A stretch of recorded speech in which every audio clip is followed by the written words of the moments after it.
Britain में भारतीय मूल के वित्त मंत्री और इन्फोसिस के को-फाउंडर नारायण मूर्ति के दामाद ऋषि सुनक इन दिनों आलोचकों का खूब निशाना बन रहे हैं और इसके पीछे कारण और कोई नहीं बल्कि उनकी अपनी पत्नी अक्षता मूर्ति हैं। दरअसल अक्षता मूर्ति अपने पिता सुंदर पिचाई की कंपनी इन्फोसिस में हिस्सेदारी रखती हैं, जिसका कारोबार रूस के साथ अभी भी जारी है, जबकि ब्रिटेन उन देशों में शामिल है जिन्होंने रूस पर कई अंतर्राष्ट्रीय प्रतिबंध लगा रखे हैं। ऐसे में खुद ब्रिटेन के वित्त मंत्री ऋषि सुनक विवादों में घिर गए हैं।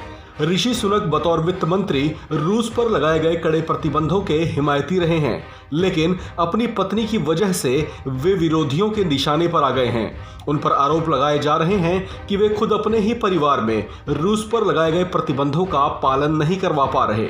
इन तमाम तरह के आरोपों के बीच भारतीय मूल के ब्रिटिश वित्त मंत्री ऋषि सुनक ने अब ब्रिटिश प्रधानमंत्री बोरिस जॉनसन से मदद की अपील की है। उन्होंने पीएम को लिखे अपने एक पत्र में ये लिखा है कि उनके परिवार की आर्थिक व्यवस्था को लेकर एक रिव्यू करवाया जाए, जिससे ये बात स्पष्ट हो सके कि उन्होंने मंत्री पद की घोषणाओं से जुड़े नियमों का सही ढंग से पालन किया है या नहीं।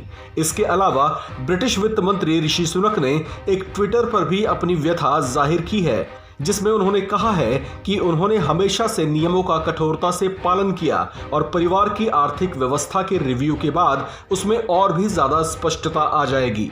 भारतीय मूल के ब्रिटिश वित्त मंत्री ऋषि सुनक पत्नी की इन्फोसिस में हिस्सेदारी और कंपनी के रूस के साथ संबंधों की वजह से आलोचना झेल रहे हैं। ऐसे में उनकी पत्नी अक्षता मूर्ति ने इस बीच एक बड़ी घोषणा कर दी है। उन्होंने ऐलान किया है कि वह अपनी तमाम वैश्विक आय पर टैक्स का भुगतान ब्रिटेन में ही करेंगी। हालांकि अक्षता मूर्ति के पास अभी नागरिकता भारत की ही है और वह ब्रिटेन में नॉन डोमेन स्टेटस रखती हैं, यानी वह ब्रिटेन से बाहर हो रही कमाई पर टैक्स ब्रिटेन में चुकाने के लिए बाध्य नहीं है। इसके बावजूद उनकी ओर से किए गए इस बड़े ऐलान की वजह को साफ तौर से समझा जा सकता है। जाहिर है वो अपने पति वित्त मंत्री ऋषि सुनक की मदद करना चाह रही हैं, साथ ही उनकी आलोचनाओं को बंद भी करवाना चाह रही हैं। आलोचनाएं झेल रहे ब्रिटिश वित्त मंत्री ऋषि सुनक नहीं चाहते कि उनका मंत्री पद उनके हाथों से निकल जाए। ऐसे में उनकी पत्नी इस ऐलान के बाद उनके लिए किस हद तक मददगार साबित हो सकती हैं, वो देखना होगा। इस खबर में फिलहाल इतना ही। बाकी खबरों के लिए बने रहिए वन इंडिया हिंदी के साथ।